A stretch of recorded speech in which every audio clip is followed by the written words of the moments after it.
Summer சீசனுக்கு நல்ல pier சாப்பிட்டா ஸ்டோன் ஃபார்மேஷன் வராதுரா அப்படின்னு சொல்லுவாங்க. In fact that's a wrong notion. ஏன்னா பியர் எக்ஸசிவாக எடுத்துக்கிறவங்களுக்கு ஆக்சலேட் ஸ்டோன்ஸ் ரொம்ப காமனாக ஃபார்ம் ஆகும்.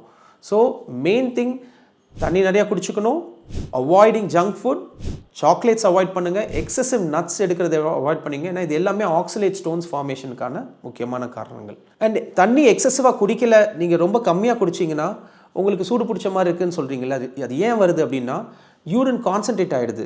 கான்சன்ட்ரேட் ஆகும்போது உங்களுக்கு யூரின் வந்து ஃப்ளஷிங் மெக்கானிசம் குறைஞ்சிருது. இப்போ ஒரு இடத்துல அழுக்கு இருக்குது, தண்ணி ஒரு மக் தண்ணி ஊற்றினா போதுமா, ஒரு பக்கெட் தண்ணி ஊற்றினா நல்லா இருக்குமா? அதே கான்செப்ட் தான். வெளி சுத்தம் இருக்கிற மாதிரியே உள் சுத்தம் வேணும். How to you have your internal hygiene maintain பார்த்தீங்கன்னா, நல்லா தண்ணி குடிச்சிங்கன்னா உள்ளே இருக்கக்கூடிய பாக்டீரியா டாக்ஸின்ஸ் எல்லாமே ஃப்ளஷ் அவுட் ஆகி வெளியில் வெளியில் எக்ஸ்பெல் பண்ணிட முடியும். ஸோ இதை நீங்கள் ரெகுலராக ஃபாலோ பண்ணிக்கிட்டிங்கனாலே இந்த சம்மர் சீசனில் உங்களுடைய கிட்னி, உங்களுடைய யூரினரி சிஸ்டம், உங்களுடைய டைஜஸ்டிவ் சிஸ்டம் எல்லாமே ஆப்டிமல் ஃபங்க்ஷனிங் மெயின்டைன் ஆகும்.